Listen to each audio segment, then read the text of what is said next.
Mother's Day 2024, a special movie review just for all you moms out there. And maybe not moms. Maybe you're just some person looking for a review on a romantic comedy from the 90s. So today we are going to review a movie from 1996 directed by... Happy Mother's Day. Happy Mother's Day. Show everybody that baby still hasn't been born yet. Yep. Due day in 7 days. So I'm ready. 1996. If Lucy Fell. I bought this because Sarah Jessica Parker looked good on the cover.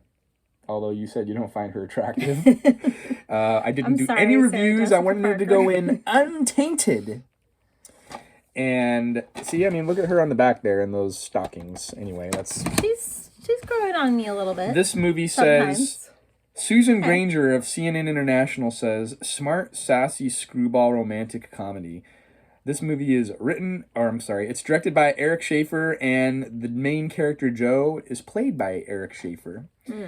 A kinky When Harry Met Sally for the 90s, it says in the back of the box. This is a rom-com. Roger Ebert said that Eric Schaefer wasted his talents and played a moron in this role, and he said, why did actors that could be great play such terrible roles? He directed it, he starred in it. Now we're going to talk about it. This movie has... Where's my notes? It has an hour and 34-minute runtime. Like I mentioned, I was 9 years old in 1996 when this movie came out. It is rated R. I feel like this movie could have easily been PG-13 if they would have cut out some of the F-bombs, which I know you find highly offensive.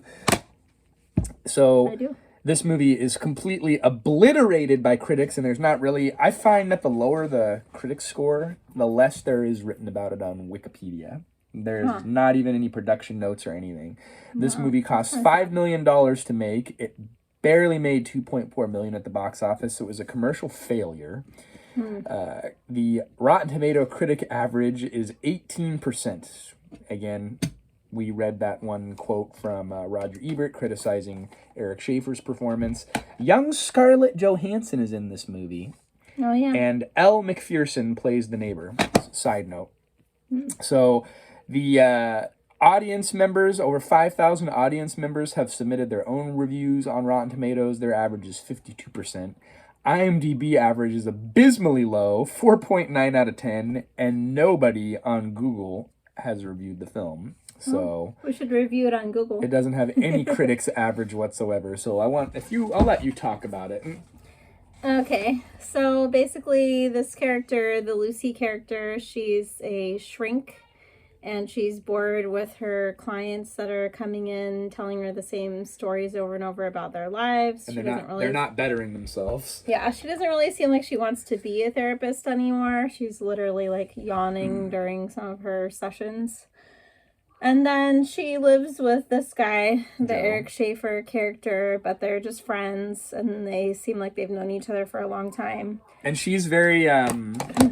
I don't want to say unattached, because the movie opens with her in bed with her boyfriend, whose name is Dick, and they've been together for 2.5 years, and she's just like, I got to do the hug test, and she gives him a hug, and she's like, no, I feel nothing, so I guess we're broken up, and she kicks him out.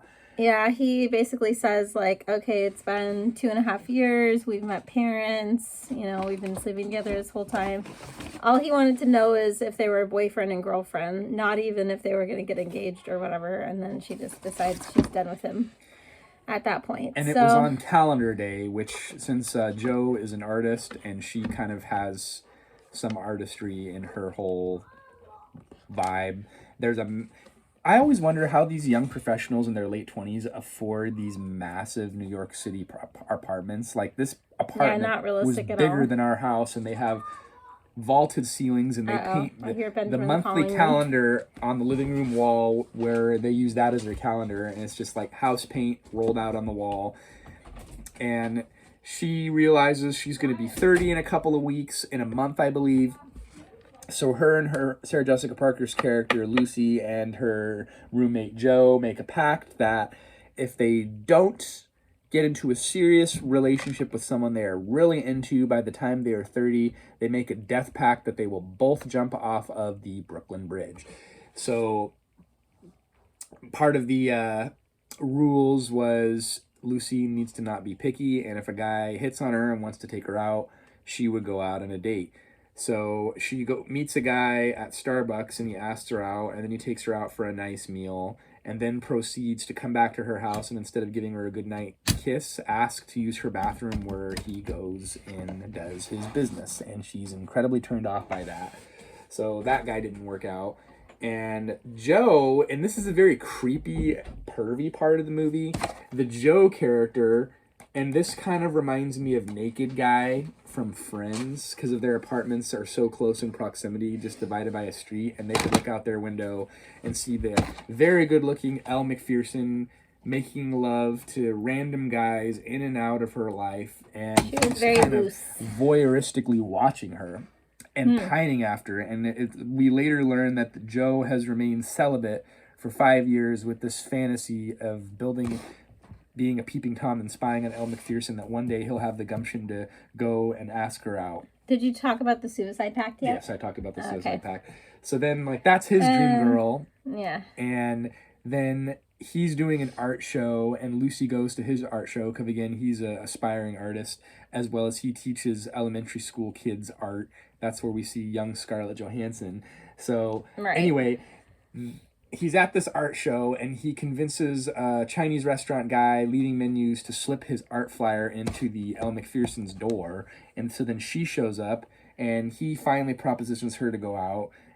And Sarah Jessica Parker gets asked out by Ben Stiller, who has dreadlocks and is dressed like a pirate in 18th century. He's also an artist, and his garb. name is like Ewix Elias or something. Yeah, I forget. That wasn't it, but anyway, something like that.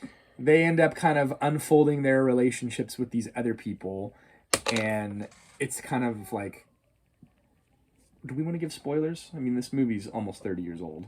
Yeah, so basically at the beginning of the movie, you kind of already get the gist of what's going to happen, that they're probably going to end up together because they're roommates and they're best friends. Let's talk about how bad the Joe's character's predictable. haircut was. So bad. It was trying to be the Jack Dawson, a.k.a. Leonardo DiCaprio hair from Titanic, but then he would wear these headbands where it would be all scrunched back, and he would wear a long john underwear with a women's dress over the top of it, because he's an artist and he's trendy and cool. Yeah, and why he was wearing women's clothing for part of the time, that was never explained. And he's already not really the dreamy leading man that you're usually expecting for these roles. He's just an average Joe. So seeing him wear like leggings and a dress for part of the time when he's painting, it's like, and it's never explained. It's like, why? And there was a lot. I think that was part of the reason. Maybe there's a lot of like unplayed out scenarios in this movie where they don't really give you. I mean, some of them. I don't know. What do you mean, like him being deeply closeted? Wearing women's clothes? I don't know. Is that one of the unplayed out scenarios? Maybe I'm way off base on that analogy, but on that point of view. But anyway, he's pining after his neighbor, the Joe character, and then he finally gets to be with her, and it comes to light that she knew all along that he was voyeuristically watching her, and that was kind of what she was like turned on by her. Was and doing he gets these things very in front of the window. By that, and he's like, "So, do you have any real interest in me whatsoever? Do you think we could be a real relationship?" And she's just like, "Absolutely not. It's just a fling." And he's about ready to give up his celibacy of 5 years with the woman that he's been idolizing in his dreams. And he is a man of principles. And upon this new discovery of her putting on a show for him in the window, in which he thought he was doing covertly, he leaves and doesn't do anything with her. Yeah. And then when she told him that their relationship wasn't going to be like reality. Yeah. And she had some really deep philosophical stuff about love and what real love is. And I think that's a complete crap ideology. That Elle Macpherson character had this ideal that, like, if you really care about someone, you should just feel that initial feeling of in loveness perpetually. C.S. Lewis says that's kind of part of what she was saying was that you try to keep it going, like to keep the romance alive or whatever. So, I don't know. I enjoyed some of it. Some of what she said made sense, but some of it was a little too... It was too philosophical, definitely, for this guy. He wasn't on the same page with it, you could tell. Do you kind of understand why critics destroy this movie and why it's not considered a classic? I mean, I don't know. I think I'm 3 out of 5 because there were some touching moments. I'm 3 out of 5 too. I think it's much better than the 18% Rotten But the whole score. Suicide thing. Yeah, that was really upsetting. I just don't like joking about suicide because there's too many bad stories and too much sadness in the world to even make light of. Let's have a pact to kill ourselves. Like it just wasn't for you. I don't like even joking about that because at the end she rushes to the bridge to, get there in time because that's the day or whatever. Yeah. And all you could think was, how dark of a turn would this movie take if he actually jumps off because he's like depressed that he lost the woman that he was idolizing, and then he thought that this character the other thing was she was going to get her rich dad to help them open a school for kids for like art. And then the dad, like, basically said, no, I want you to go to Harvard and get, like, your PhD or whatever. And you're going to take over the family practice. So he was mad, too, because he was like, you promised that your dad was going to help us, like, open the school for art. And she never had the chutzpah to actually tell the dad, the rich father, like, no, it's not my dream, it's your dream. I really want to do this art school as far as he knew. At the end, she does tell him, but they don't, like, discuss it. And that was one of the problems that I didn't care for. Is, like, she finally has the gumption to ask the father, it's like, no, I don't want to go to Harvard. I want to open this children's school with Joe. And then there's the resolution at the end where her and Joe get together and they're going to live happily ever after. But there's no discussion of like, oh, hey, by the way, like, I talked to my dad and we are going to do the art school together. Yeah, it's like they kind of forgot to tie up those loose ends. But also she's rushing. It's just the part that, I don't know, made me nervous is that she's like rushing to this bridge to see if he really hasn't jumped it. Like, what if he jumped? You're stupid, lady. Like, you gave him the idea to commit suicide. What the heck? Like, that's not something to joke about. I don't know. So, to me, it's too much. It's a B movie. Is it a classic of the 90s? I don't think so. I don't think so. It's a one watch, but it's better than the critics give it credit for. I don't think it's hot garbage like all the reviews say. Yeah. I think what would have made more sense is if they, from the beginning, were like, oh, we're just friends. Like, I've just known you too long to do anything or make a move, and then they made this pact that like, okay, we'll be together. Well, because they acted like a couple in a lot of aspects. They fought and they argued like a couple, but then like, I don't know. Yeah, they fought like an old married couple. There wasn't the undefined clarity that maybe they were going to be together. It just kind of like. Shouldn't the pact just have been like, we'll be together if we don't have anybody else, not like we'll kill ourselves? That's too easy. I don't know. Anyway. But she was a little extreme because at one point in one of her therapy sessions, one of the clients that she has says, he's obsessed over this phone call that he made or didn't make, or I don't remember. He feels like his whole life he's trapped in a prison because of waiting for someone to call him. Because of the phone. And so she's like, oh, you hate the phone? Okay. So she brazenly picks up the phone and just chucks it through a closed window and breaks the glass. So I feel like that does kind of show that even though she's trying to help her clients be like more stable, she herself is not stable. Somewhat unhinged. Because who does that? A disturbed person. I don't know. Right. So that's a wrap. If Lucy Fell, 1996. Until next time. Mother's Day, 2024. It should have just been If Lucy Jumped, because that was her idea anyways. There you go.